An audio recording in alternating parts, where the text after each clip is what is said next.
Order news laundry के podcast reporters without orders में आपका स्वागत है। मैं हूं बसंत कुमार और आज इस पॉडकास्ट में बातचीत करने के लिए मौजूद हैं द क्विंट की रिपोर्टर हिमांशी दहिया और स्वतंत्र पत्रकार आनंद दत्ता। आप दोनों का स्वागत है। शुक्रिया बसंत। आनंद दत्त रांची से जुड़े हुए हैं।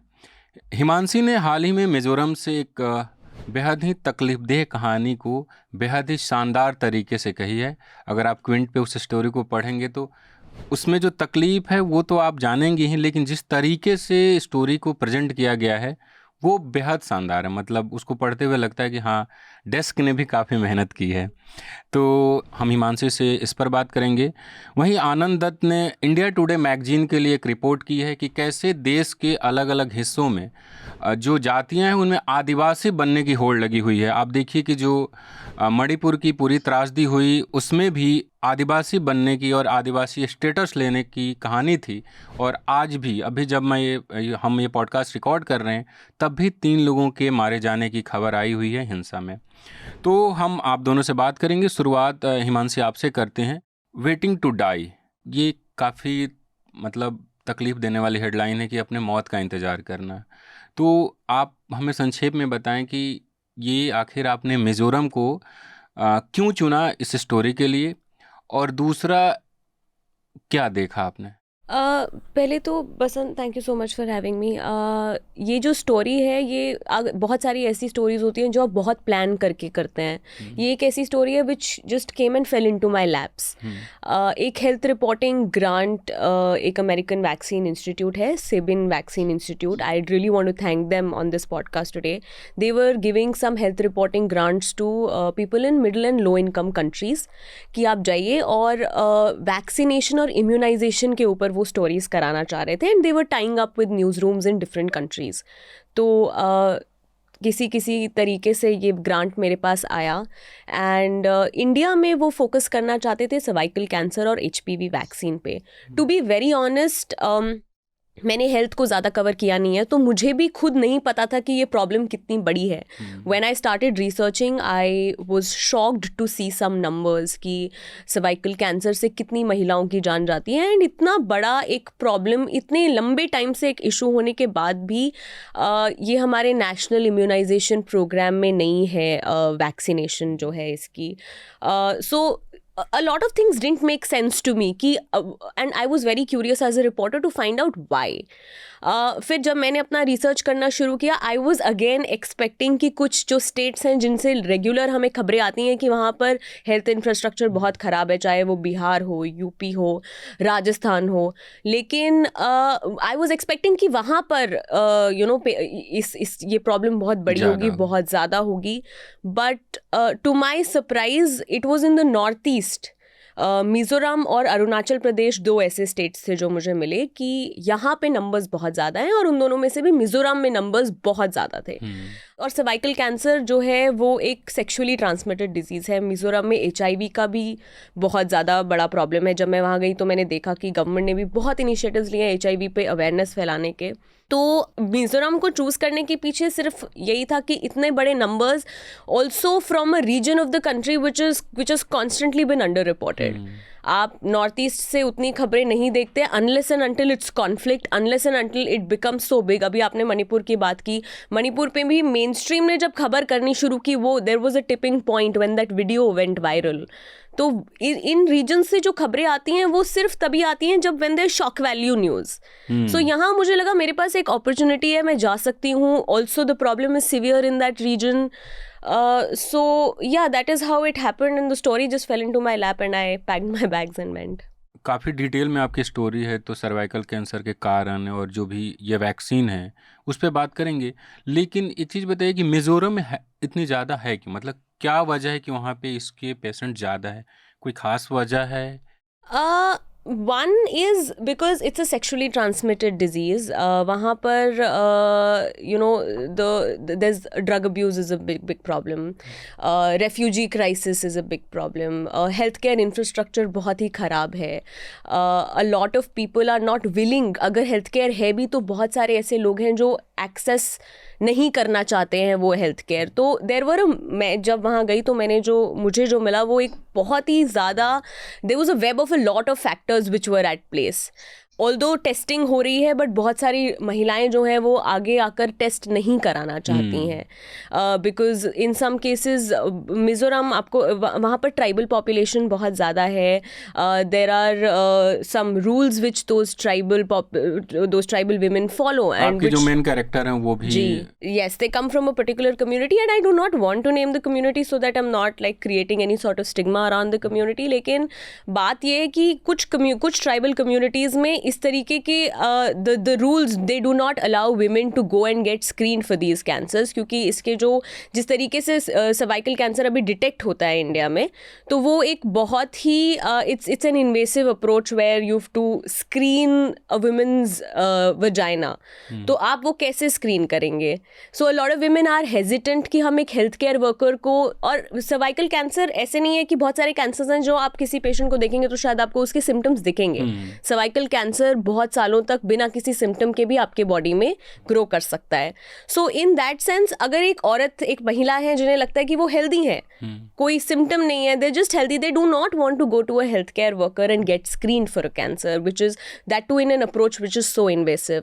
तो बहुत सारे फैक्टर्स थे, लेकिन फिर भी credit where it's due, testing बहुत एक रैम्पेंट स्केल से गवर्नमेंट बहुत एफर्ट्स कर रही है। अर्बन सेंटर्स में टेस्टिंग हो रही है, रूरल सेंटर्स में भी गवर्नमेंट कोशिश कर रही है, but yes a lot of factors are at play, जिसमें रिलीजन आपका काम करता है, आपके ट्राइबल कस्टम्स काम करते हैं, आपका lack of health care infrastructure, because पूरे स्टेट में सिर्फ एक ही स्पेशलाइज्ड कैंसर रिसर्च हॉस्पिटल है। So a lot of factors are at play। अगर आप कुछ डेटा दे सकें देश में या मिजोरम में जो सर्वाइकल कैंसर के केसेस हैं, अगर कोई डेटा so आपने स्टोरी में आपका जिक्र किया आपने स्टोरी में we've mentioned in great detail, और अभी on top of my head अगर मैं बताऊं तो पिछले कुछ I think हमने 2014 से लेके 2022 तक का डेटा मिजोरम के लिए दिया है, and there's been a 54% rise in cervical cancer cases। So while I can say कि कुछ परसेंट इसमें इसलिए भी हुआ होगा क्योंकि बहुत सारे लोगों ने आगे आकर टेस्टिंग कराई, we can simply not ignore the fact कि हम अभी तक वैक्सीनेट नहीं कर पा रहे हैं। So a lot of people don't want to get vaccinated. And अगर मैं ओवरऑल इंडिया की बात करूं तो India and China together constitute more than 50% of cervical cancer cases in Asia. तो ये बहुत बड़ा एक फैक्टर है, और इंडिया कॉन्स्टेंटली इस लिस्ट में नंबर 1 नंबर 2 पोजीशन पर आता ही रहता है। So and another big data point is that cervical cancer is the second leading cause of cancer death among women in India. तो महिलाओं में ये बहुत कॉमन है, बहुत it's something that's very common, very rampant, and something that a lot of people don't pay attention to।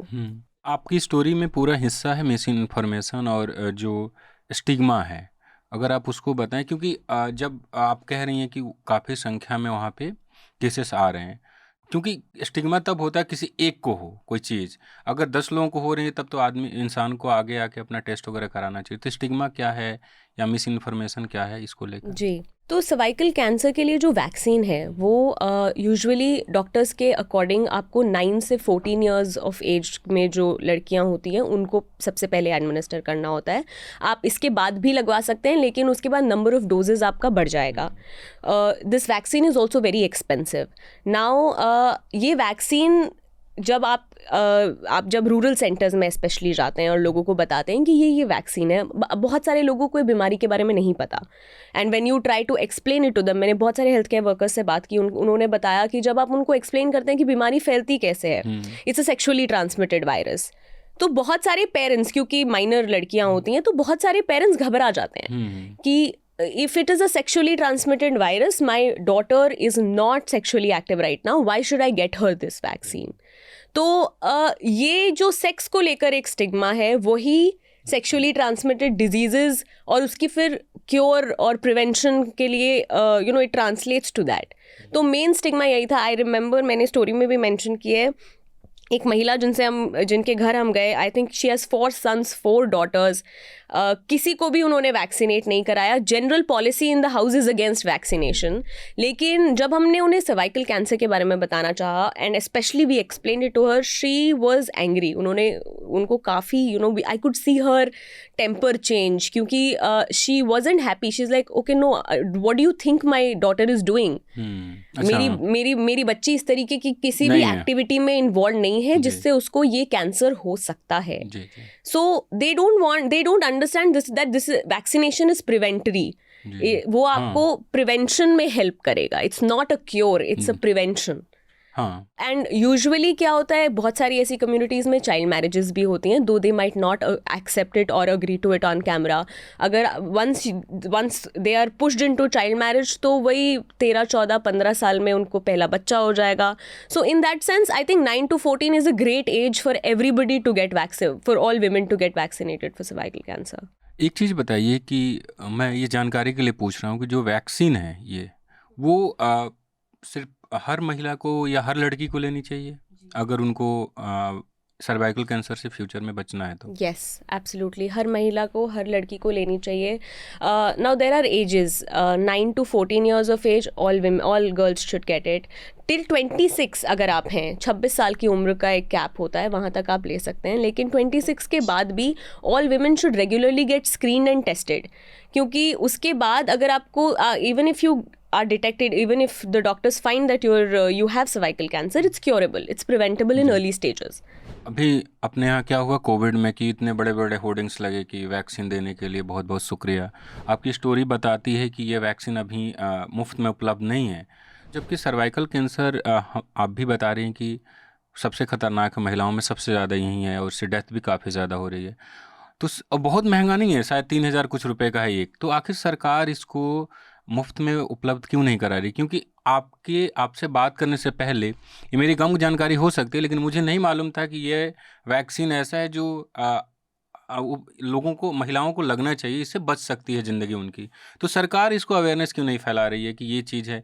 मान लीजिए सरकार अभी फ्री में नहीं दे रही है, तो कम से कम जिनके पास पैसे, वो 10,000 रुपये तो खर्च कर ही सकते हैं. जिनके पास है, नहीं है, तो उनकी बात नहीं करें, उनको सरकार मुफ्त में उपलब्ध कराए. जी, I think this question is in 2 parts. पहले सरकार मुफ्त में, मेरी जो अंडरस्टैंडिंग है वो ये है कि अभी तक इंडिया ये वैक्सीन इम्पोर्ट कर रहा था.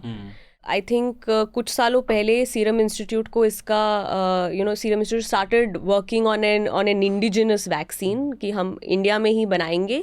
और इसी साल earlier in January serum institute came up with an Indian vaccine for cervical cancer, Cervarix Cervavac, I have just forgotten the name. तो वो वैक्सीन अब बन गई है. That is when the government बहुत सारे अभी तक कुछ ऑफिशियली नहीं आया है, बट अनऑफिशियल सोर्सेज से ये बात confirmed that the government is planning to incorporate it into their program and give it free of cost. अभी तक ये अब they're trying to test some portals, जैसे कोविड के लिए कोविन पोर्टल था जिसके थ्रू लगाया गया, तो सर्वाइकल कैंसर के लिए they're developing something called a यूविन पोर्टल. तो वो पोर्टल के थ्रू फिर they'll keep a track of कहाँ पर किसको वैक्सीन लग रही है. A lot of state governments on their behalf are trying to introduce this vaccine in schools, which is I think a good, it's also a good way to target 9 to 14 years of age वाले जो लड़कियाँ हैं जिन्हें vaccine लगनी चाहिए. Now coming to your point about कि जिन लोगों के पास पैसा है, like people who can afford to get 2 doses of cervical cancer vaccine. I think यहाँ पर जो मैंने पहले पॉइंट बताया कि cervical cancer is symptomless, it can be symptomless for a long time. तो हमारी एक मेंटल टेंडेंसी होती है कि जब तक हमें दिख नहीं रहा है कि हम बीमार हैं, हम मानना नहीं चाहते हैं हम बीमार हैं. सो सीमिंगली जब आप हेल्दी होते हैं तो आप नहीं चाहते हो कि why do we want to get into this, it's also an additional step. तो उसके लिए शायद बहुत एक अवेयरनेस प्रोग्राम, एक नेशनल लेवल अवेयरनेस प्रोग्राम हमें चाहिए, बहुत ही जो फोकस करे कि let's say health care workers जो हैं वो घर घर जाकर इसकी अवेयरनेस फैलाएं. Otherwise it looks very difficult for people to even shell out 10,000 or 20,000 rupees for something like this. एक चीज़ जो मैं शुरू में पूछना चाह रहा था, मैं मिस कर गया. आपने अपनी स्टोरी का हेडलाइन वेटिंग टू डाई क्यों रखा? Honestly, ये headline, even after I gave the headline, I asked 2-3 reporters in the newsroom कि ये बहुत ऐसे sad, I hope it's not giving a very negative vibe, because ये उस तरीके की story है नहीं. This is a story where I personally wanted people कि यार आप उठें, आप जाएं, मतलब I wanted to give the message that you still have time in your hand, आप उसको लें और आप जाकर वैक्सीन लगवाएं. It's not that big of an issue. लेकिन मैंने ये टाइटल इसलिए, ये हेडलाइन इसलिए रखा क्योंकि जो पहली महिला जिनके बारे में मैंने स्टोरी में बात की है, जिनके 2 बच्चे हैं, 22 साल उम्र है, it was a very strange story for me कि you don't hear a lot of Indian women separating from their husbands anyway, लेकिन उन्होंने अपने हस्बैंड से अलग रहना चूज़ किया in a very very backward society, इसलिए क्योंकि उनके हस्बैंड जो हैं उनके बच्चों को वैक्सीन नहीं लगवाने के लिए हाँ कर रहे थे, हस्बैंड्स एंड इन लॉ, उनके हस्बैंड और इन लॉज. तो उन्होंने अपने बच्चों के लिए ये स्टेप लिया, लेकिन despite knowing that उनके she could never take that step for herself. And वहीं पर एक हेल्थ केयर वर्कर थी जो वहाँ हमारी, जिन्होंने कॉन्वर्जेशन फैसिलिटेट कराया था, she immediately told me this कि आप देख रहे हैं कि I was very impressed with the story कि अरे बच्चों के लिए वैक्सीनेशन के लिए she decided to go all out, 22 साल की लड़की जी. लेकिन उन्होंने बोला कि दिस इज ग्रेट कि वो अपने बच्चों के लिए उन्होंने स्टैंड लिया, बट व्हेन और why she not taking a stand for herself at 22? She, even if she has cervical cancer, we don't know if she has, one, she can get vaccinated. जो 26 साल की उम्र तक आपको वैक्सीन लग सकती है. Okay, you don't have the money to get vaccinated, you can still get screened. और अगर आपको cervical cancer if it is detected, you can seek treatment. And I asked her कि आप why did you not take this step for yourself, and now will you go and take a vaccine? जब मैंने पूछा कि ठीक है, अब तो आप now you've separated, आपके बच्चों को वैक्सीनेट आपने कराया कोविड के लिए, बाकी चीज़ों के लिए आपने इम्यूनाइज कराया, तो now will you look after your health also? She said no, I don't have that kind of money. मैंने कहा okay, will you get screened then? She said अगर मैं even if I get screened, what is the whole point of me living with the tension कि मुझे किसी तरीके का cancer है, where will I get the money from? And then I wanted to tell her कि okay, maybe there is a lot of support that can come for you. Government की बहुत सारी schemes होती हैं, बहुत सारी चीज़ें होती हैं, but that answer that she gave to me in that moment कि I don't want to get screened क्योंकि I don't have the money to find the cure to this, so it's better that I just suddenly die one day. हाँ. मैं उस tension के साथ नहीं जीना चाहती कि हाँ कि मुझे बीमारी है पर मैं इलाज नहीं करा पा रही है. जी. लेकिन एक चीज़ बताइए, आप काफ़ी सारे कैंसर पीड़ित महिलाओं से मिली होंगी.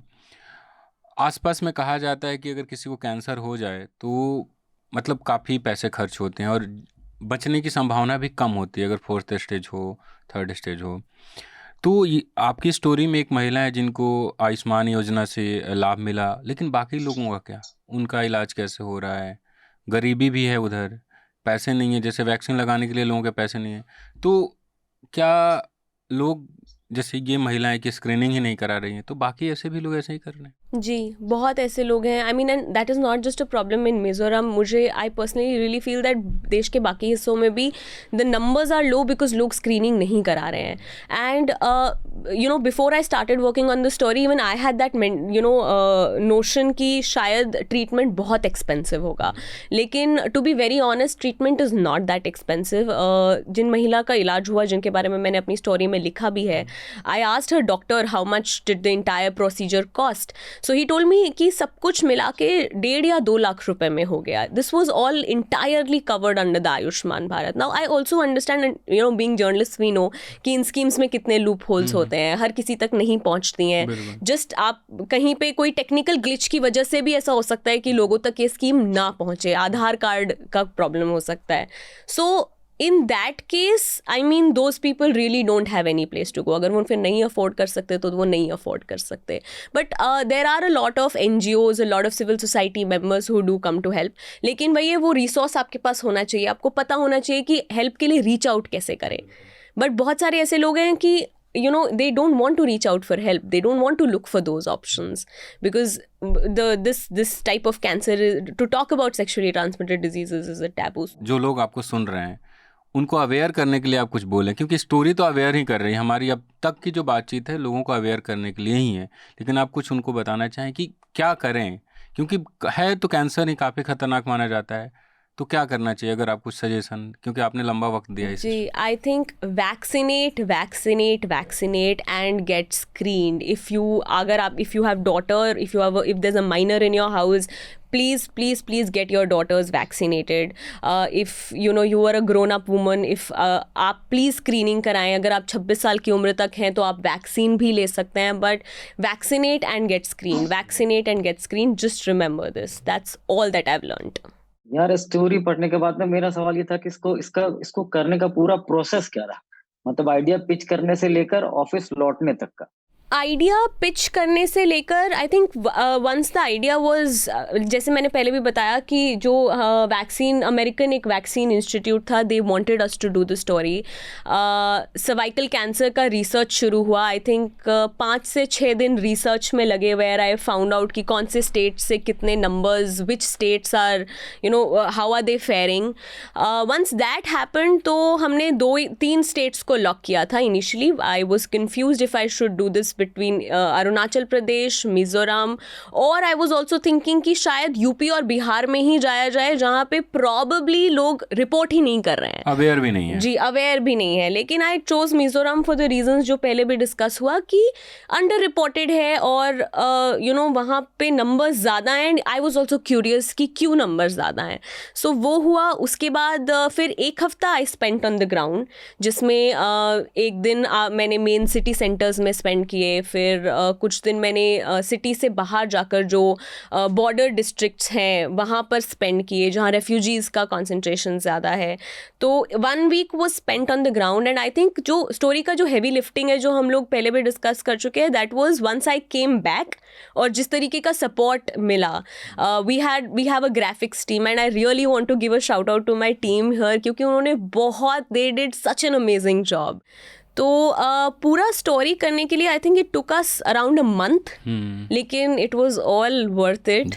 अब हम आनंद दत्त की तरफ लौटते हैं. पिछले सप्ताह के जो इंडिया टुडे की मैगजीन थी, उसमें इनकी रिपोर्ट आई है होड़ आदिवासी बनने की. आदिवासी बनने की होड़ क्यों है? आपने लगभग 233 जातियों का जिक्र किया है जो चाह रहे हैं कि उनको आदिवासी का स्टेटस मिले. ऐसा क्यों है? ये पिछले कुछ समय देखिए क्या हो रहा है कि अचानक से पिछले 2-3 सालों में ये देखा गया कि ट्राइबल इश्यूज, ट्राइबल एरियाज और ट्राइबल के इर्द गिर्द घूमते बाकी और इशू को इम्पोर्टेंस दिया जाने लगा है. इसकी वजह ये है कि कुछ टाइम तक दलित मतलब तबके की तरफ की पॉलिटिक्स हावी हुई देश में. उस वर्ग से नए लीडर बने. अब मतलब जो पॉलिटिकल पार्टियां, उनको लगा कि थोड़ा स्विच करना होगा, क्योंकि एक चीज पे आप कितने दिन तक रह सकते हैं. तो उन्होंने सबसे जो अछूता तबका था, मुझे लगता है कि वो इसीलिए आदिवासी की तरफ वो पूरी जो बहस है वो अचानक से मूव की है.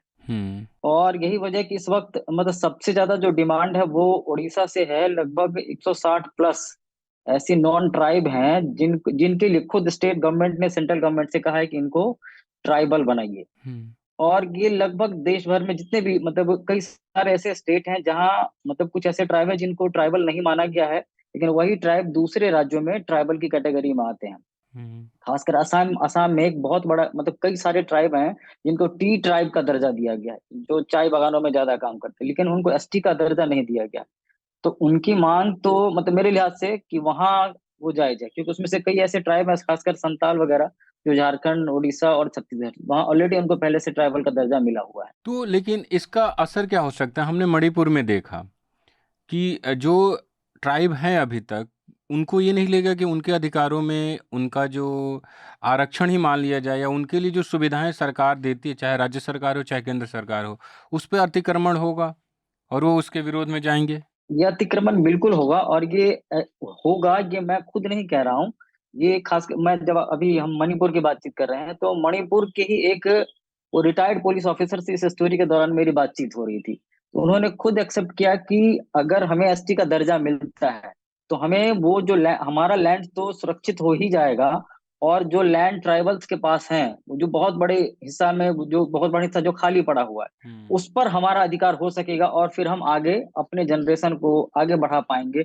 एजुकेशन में हमें ज्यादा हिस्सेदारी मिलेगी, ज्यादा फेलोशिप मिलेंगे, तो हमारी हिस्सेदारी ज्यादा बढ़ जाएगी. और लगभग देश भर में जो खासकर 5th और 6th शेड्यूल वाले स्टेट हैं, 10 राज्य हैं जिनको 5th शेड्यूल में रखा गया है, और बाकी 6 राज्य जिनको 6th शेड्यूल में रखा गया है. तो उनमें ट्राइबल्स को कुछ राइट्स मिले हुए हैं, जिन राइट्स को मतलब अब अगर किसी अपर कास्ट, खासकर जो नॉन ट्राइब है, उनको अगर वो ट्राइब मिल मतलब वो राइट्स मिले, खास करके आप अपनी जमीन किसी अब सेम कास्ट में भी नहीं बेच सकते हैं। जैसे झारखंड का संताल वाला जो हिस्सा है, उसमें वहां का ट्राइबल जो है अपने ट्राइब में भी जमीन नहीं बेच सकता है। ये ऐसा उसकी उस वक्त उसकी जमीन को सुरक्षित रखने लिए किया गया, क्योंकि वो उनके पास वो लिटरेसी नहीं थी कि जमीन को रोक के कैसे रखना है। तो बड़ी संख्या में अतिक्रमण हो रहे थे, तो उसको रोकने के लिए ये नियम लाया गया। लेकिन अब अगर दूसरे ट्राइब को ये राइट्स मिल जाते हैं, तो वो तो अपना लैंड सुरक्षित रख ही लेंगे, कि वो दूसरा ट्राइब उसको खरीद नहीं पाएगा। लेकिन आर्थिक तौर पर वो जो अभी डिमांड कर रहे हैं, वो ट्राइबल से ज्यादा सशक्त है। ऐसे में इस बात की आशंका और मतलब ये होने की संभावना भी बढ़ जाएगी कि वो ट्राइबल को इलाकों के उन लैंड को खरीदने में सक्षम ज्यादा हो जाएंगे, और ऐसे में जिनको अभी तक बचाए रखने की कवायद सो कॉल्ड तरीके से होती रही है, वो और भी मुश्किल हो जाएगी। अच्छा, ये कौन बिरादरी के लोग हैं जो मांग कर रहे हैं? जैसे आपने ओम प्रकाश राजभर का जिक्र किया है कि वो मांग कर रहे हैं कि राजभर कम्युनिटी को एसटी का दर्जा मिले। बाकी कौन लोग हैं? जैसे आप जम्मू कश्मीर में पद्दारी बता रहे हैं, कोली और गुड्डा ब्राह्मण, तो ये कौन लोग हैं और अभी तक इनको क्या राइट्स मिल रहे हैं? थोड़ा अगर बताएं आप। हम इसको थोड़ा सा नटसेल में ले जाते हैं ना, कि जैसे झारखंड में एक कम्युनिटी है कुड़मी। हम्म। तो कुड़मी, ये कम्युनिटी लगभग 20 से 22% के आसपास पूरे झारखंड में है। इनके नेताओं का कहना है कि भाई, आजादी से पहले तो हम ट्राइबल ही थे, मतलब हमारा जो दर्जा था जनगणना में, अंग्रेज जिस टाइम में जनगणना कर रहे थे, उस वक्त तो हम ट्राइबल ही थे। आजादी मतलब जब हमारा संविधान बन रहा था, उस वक्त हमारा ये स्टेटस चेंज कर दिया गया। तो हम तो मूल रूप से ट्राइबल हैं ही, हमारी आदतें, हमारा कल्चर जो और बाकी जो चीजें हैं, मतलब जीने खाने का जो तरीका है, वो ट्राइबल के लिहाज से ही है, मतलब हिसाब से ही है। तो हमें वो दर्जा दीजिए। ये तो हुई झारखंड की बातचीत। छत्तीसगढ़ में कुछ ऐसे नॉन ट्राइब को ट्राइब माना गया है जिनके नाम में हेर फेर था। हम्म। मतलब नाम के लिहाज से वो नॉन ट्राइब कैटेगरी में आ जा रहे थे, लेकिन नाम चेंज कर दिया गया तो वो ट्राइब कैटेगरी में आ गए। इसका एक बहुत अच्छा एग्जाम्पल है इसमें कि लोकुर कमेटी ने तय किया था कि वो मतलब ट्राइबल किसे बनाया जा सकता है। सबसे बड़ा सवाल है कि भाई, अगर कोई डिमांड कर भी रहा है, ये कैसे तय हुआ कि किसको ट्राइबल बनाया जाए? तो लोकुर कमेटी ने कहा था कि भाई, इस मतलब वो कम्युनिटी जो ज्योग्राफी के लिहाज से बहुत अलग थलग रह रही हो, कल्चर इनका बहुत ही डिफरेंट हो, और ऐसा इलाका जो एक दूसरे से बहुत कनेक्ट नहीं रह रहे हो। ये हम्म। 4-5 इंपॉर्टेंट पॉइंट उन्होंने सुझाए थे कि जो अगर कोई ऐसा कम्युनिटी जिनको एसटी का दर्जा नहीं दिया गया है, लेकिन इन कंडीशन के लिहाज से वो देश के किसी हिस्से में रह रहे हैं और वो डिमांड कर रहे हैं, तो उनको दिया जा सकता है। उसका भी हालांकि बहुत लंबा प्रोसेस है। लेकिन इस बीच में अभी जो पार्लियामेंट सेशन निकला है, उसमें लगभग छत्तीसगढ़ के 12 और जम्मू कश्मीर से पूरा पहाड़ी कम्युनिटी में जितने सब कास्ट रह रहे हैं, उनमें लगभग सभी को ट्राइब का दर्जा दे दिया गया है। हालांकि जम्मू कश्मीर में मतलब बीजेपी की ही पार्टी के कई सारे लोग हैं जो एसटी यूपी के वहाँ ट्राइबल हैं, जो वो अपनी ही पार्टी का इस बात को लेकर लगातार विरोध कर रहे हैं। खासकर बकरवाल कम्युनिटी की, आप जो पहाड़ी पे जो लोग रह रहे हैं, उनके पास पहले से ही बहुत सारे राइट्स हैं और वो आर्थिक तौर पर समृद्ध हैं। वो आज तक हम पर पॉलिटिकली शासन करते आ रहे हैं। हम्म। लेकिन अब जब 370 हटने के बाद हमारे पास जब राइट्स आए हैं, हमें कुछ आरक्षण मिले हैं इलेक्टोरल प्रोसेस में, हम्म। अब अगर आप उनको भी एसटी का दर्जा दे देंगे, तो हमें जो 1 आध महीने का वो जो 2 4 6 महीने का लाभ मिला है इलेक्टोरल प्रोसेस में, वो फिर उनके पास चला जाएगा। और नंबर्स में कम होने के बावजूद वो पहाड़ पर रहने वाले वो कम्युनिटी जो नॉन ट्राइब है, ट्राइब बनने के बाद फिर हम पर ही शासन करेंगे, जो पिछले 40-45 साल से करते आ रहे थे। इस बात का विरोध वहां लगातार चल रहा है। तो आपको लगता है मतलब कि राजनीतिक कारणों से, क्योंकि जैसे मध्य प्रदेश में भी चुनाव है, वहाँ ट्राइबल्स वोट काफ़ी काफ़ी सीटों पे काफ़ी मजबूत हैं, चुनाव हराने जिताने की स्थिति में है। उड़ीसा में तो है ही, छत्तीसगढ़ में भी है।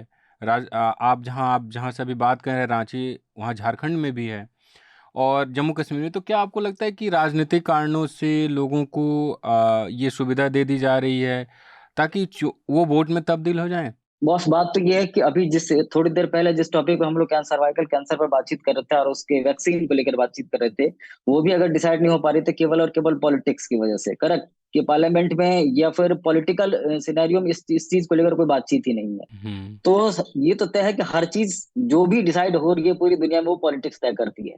इसमें जाहिर सी बात है, वो पॉलिटिक्स होगी ही होगी। जी। अब रही बात इस वक्त, तो चूंकि जिन राज्यों में अभी इलेक्शन होने हैं, उसमें राजस्थान, छत्तीसगढ़, उड़ीसा, इसके बाद थोड़े दिन बाद झारखंड, मतलब तीन तेलंगाना भी, चार ऐसे स्टेट तेलंगाना हैं में भी तेलंगाना, जहाँ मतलब ट्राइबल कई सारे सीट्स को डिसाइड करते हैं। हाँ।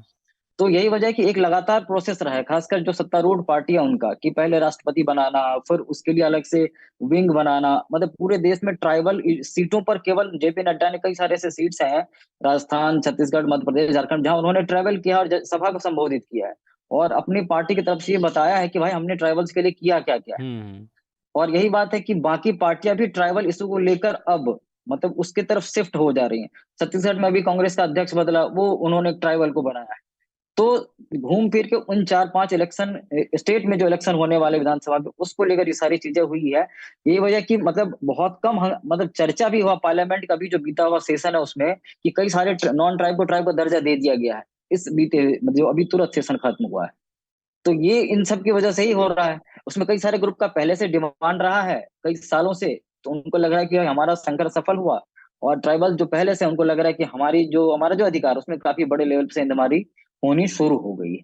एक सवाल मेरा है कि आप लगातार आदिवासियों पे रिपोर्ट करते रहे हैं। एक तरफ मांग हो रही है कि आदिवासी हमें बनाया जाए, स्टेटस दिया जाए, लेकिन जो आदिवासी कम्युनिटी है उनका जीवन उतना इतने लगभग आज़ादी के इतने सालों बाद भी उतना समृद्ध नहीं हो पाया। आपकी स्टोरी मुझे याद आ रही, शायद बीबीसी में छपी थी कि 25 किलोमीटर दूर उनको अनाज लेने जाना पड़ता है। इसके अलावा आपकी स्टोरी अगर मुझे याद है कि वो जो लड़कियां फुटबॉल खेलती हैं और वो बाद में उनको मजदूरी करना पड़ रहा था, वो आदिवासी कम्युनिटी की थी। आप दिल्ली में जो लोग आती हैं जो ट्रैफिकिंग के जरिए काम करने के लिए यहाँ पे लाई जाती है, उसमें बड़ी आबादी आदिवासी कम्युनिटी की होती है। तो एक तरफ तो होड़ हो रही कि हमें उस कम्युनिटी में डाल दो, दूसरी तरफ वो कम्युनिटी है जो अभी भी उस गरीबी से, उस तकलीफ से निकल नहीं पाई है। ये पॉलिटिक्स ही हो रहा है कि कुछ आदिवासियों को भला भी हो रहा है, ये जानना था। ये मुझे लगता है इसमें ना एक सोशियो इकोनॉमिक सर्वे की बहुत जरूरत है, वो देश भर के ट्राइबल हिस्सों में होना चाहिए। जी। कि हम जो लोग ये खबर लिख रहे हैं कि ट्राइबल विकास नहीं कर पाए, करेक्ट, तो ये हमारा अपना स्टैंडर्ड सेट किया हुआ स्टैंडर्ड है कि बस मेरे पास गाड़ी होनी चाहिए, इसका मतलब हम अब मतलब वो अगर हम टैक्स पे कर रहे हैं तो अब हम ठीक ठाक लोग हो चुके हैं, करेक्ट। तो ये भी देखना होगा कि जिन इलाकों में जो लोग रह रहे हैं, जहां जाने में हमें बहुत दिक्कतों का सामना करना पड़ता है, क्या वो उस कंडीशन में खुश हैं, उनके अरमान उस लेवल पे पहुंचे हैं कि नहीं पहुंचे हैं, ये भी एक चेक करने वाली बातचीत है। रही बात काम काज की, तो जैसे जैसे मोबाइल का पेनिट्रेशन बढ़ रहा है, इंफॉर्मेशन का पेनिट्रेशन जैसे जैसे बढ़ रहा है, तो चीजें डाइल्यूट होनी शुरू हो रही हैं अब।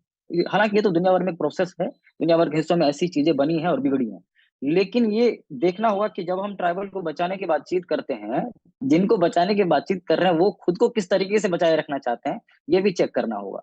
तो ये समस्या तो है कि वो ट्रैफिकिंग का शिकार हो रही है क्योंकि उनको उस इलाके में काम नहीं मिल रहा है। पहले एग्रीकल्चर पे डिपेंडेंसी थी, वो बहुत कारणों से वो कम हो रहा है, तो वो लड़के हो या लड़कियां, वो उस कारण से बाहर निकल रही है नौकरी के लिए। और चूंकि वो जीवन में पहली बार अपने घर से मतलब इनफैक्ट गांव से बाहर भी कई लड़कियां, मतलब जो ट्रैफिकिंग वाला इशू जो है उसमें कई लड़कियों से, हमने ऐसी लड़कियों से बातचीत की है जो अपने गांव सब्जी खरीदने के लिए भी अपने गांव से बाहर आज तक नहीं गई, वो अचानक से दिल्ली चली जाती है। अब वो दिल्ली से वापस लौटने के बारे में तो सोच भी नहीं सकते, एक बड़ा कारण वो रहा है। तो दोनों तरफ से चेक करना होगा कि जो लोग जा रहे हैं, खासकर नया जनरेशन जो ट्राइबल का है, वो अपने आप को किस तरीके से फिट देखना चाह रहा है, और जो पुराना जनरेशन है जिसके लिए सारा मतलब मसला हो रहा है, वो खुद को किस कंडीशन में ठीक से देखना चाह रहा है। वो जंगल में खुश है, या जिस जिस तरीके से वो रह रहा है उसमें खुश है, या आप जो तय करना चाह रहे हैं उसके लिए कि अब तक वो एजुकेशन जाना चाहिए।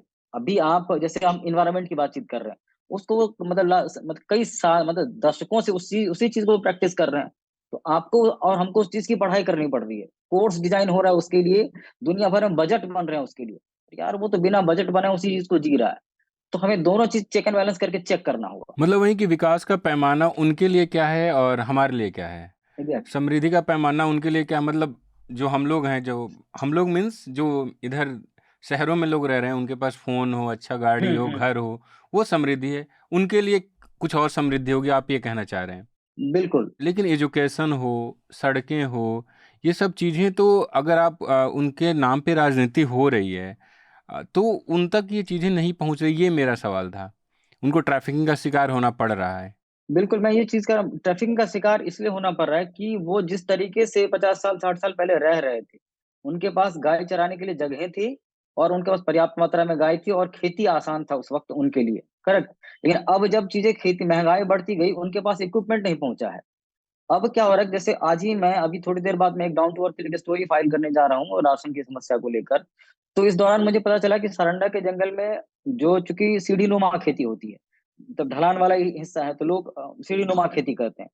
वो एक तो बारिश मात्र 15% झारखंड में हुई है, फिर भी मुश्किल से किसी तरह, मतलब जो जंगल के अंदर रह रहे लोग उन्होंने धान लगाया था। लेकिन 4 दिन पहले हाथी आया और उसको रौंद के चला गया। अब जब ये आदमी तो फिर तो शहर जंगल से बाहर निकले हैं ना बस जिंदा रहने के लिए, क्योंकि वो बड़ी मुश्किल से सरवाइव कर उसने धान लगाया, हाथी उसको भी लेके चला गया। अब जब वो शहर आएगा तो शहर के जो तौर तरीके उसमें खुद को ढालेगा, उससे बचाएगा, और इसी चक्कर में ये ट्रैफिकिंग वाला जो मसला खड़ा होता है, जो उनके शोषण का मसला खड़ा होता है, और जब वो शहर में रह रहे होते हैं तब उनके साथ जो ज्यादती होती है, ये सारे मसले उसके बाद खड़े होते हैं। जी जी। अब हम अपने पॉडकास्ट के आखिरी चरण में हैं, जिसमें हम आप लोगों से सुझाव लेते हैं, कोई रिकमेंडेशन जो आप चाहें कि हमारे पाठक देखें पढ़ें। तो हिमांशी, आप ही से शुरू करते हैं कि कोई कुछ हाल फिलहाल में आपने देखा पढ़ा हो, आप चाहें कि हमारे दर्शक देखें। I am reading this book. It's by Neerja Chaudhary, How Prime Ministers Decide. बहुत ही fascinating book है, because you know why I specifically liked it is because हमारी generation के जो reporters हैं, जो journalists हैं, I don't know if any of us get that kind of access or that kind of ringside view to what's happening in Indian politics. यहाँ तो RTI की सूचना भी नहीं आती। तो that book is so fascinating in terms of the kind of access journalists had in those days, the kind of जो जिस तरीके की इंफॉर्मेशन उनके पास थी, and fascinating stories. So if anybody is interested in politics specially, I think it's a book they should read. और अगर आप नीरजा चौधरी का इंटरव्यू देखना चाहते हैं तो मनीषा पांडे ने वो इंटरव्यू किया है, काफ़ी विस्तृत इंटरव्यू है और वो पेबॉल है, तो उसे देखने के लिए आपको पैसा देना पड़ेगा, न्यूज़ लॉन्ड्री को सब्सक्राइब करना पड़ेगा। आनंद दत्त, आप कोई रिकमेंडेशन या कुछ पढ़ने लिखने के लिए? मैं अभी एक असाइनमेंट के चक्कर में जैन धर्म को थोड़ा पढ़ और समझ रहा हूँ, और उनका एक मतलब उनकी जो एक धारा है गुणायतन, उसको मैं थोड़ा भी पढ़ रहा हूँ, समझ रहा हूँ, और उनके जो गुरु हैं अभी उनके बारे में थोड़ा देख पढ़ा, क्योंकि कुछ मतलब पिछले साल ही झारखंड में इसको लेकर काफी मतलब उस वक्त भी बवाल हुआ था, जो ट्राइबल वर्सेस जैन का मसला खड़ा हो गया था और वो देश भर में हुआ था।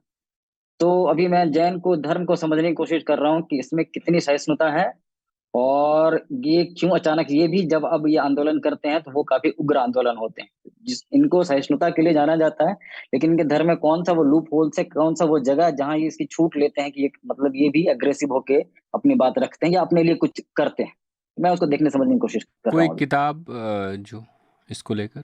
मेरे पास किताब नहीं, मेरे पास एक मतलब प्रिंट आउट का एक बंडल मुझे कहीं से मिला है, उसका कोई नाम वगैरह नहीं है, लेकिन काफी ऑथेंटिक है, बहुत ज्यादा रिसर्च पेपर के हवाले से वो लिखा गया है, कई सारे लोगों ने रिसर्च के दौरान जो जैन धर्म के बारे में लिखा है, उसका एक बंच है, मतलब वो कोई नाम वगैरह से कुछ नहीं है। बाकी उनको जैन धर्म के बारे में कई सारी चीजें, कई सारी किताबें, इंटरनेट पे कई सारी चीजें, ऑथेंटिक चीजें अवेलेबल है। मेरा रिकमेंडेशन अक्सर होता है कि जिस पे मैं बात करता हूँ, आप हिमांशी की रिपोर्ट पढ़ें और आनंद दत्त की रिपोर्ट।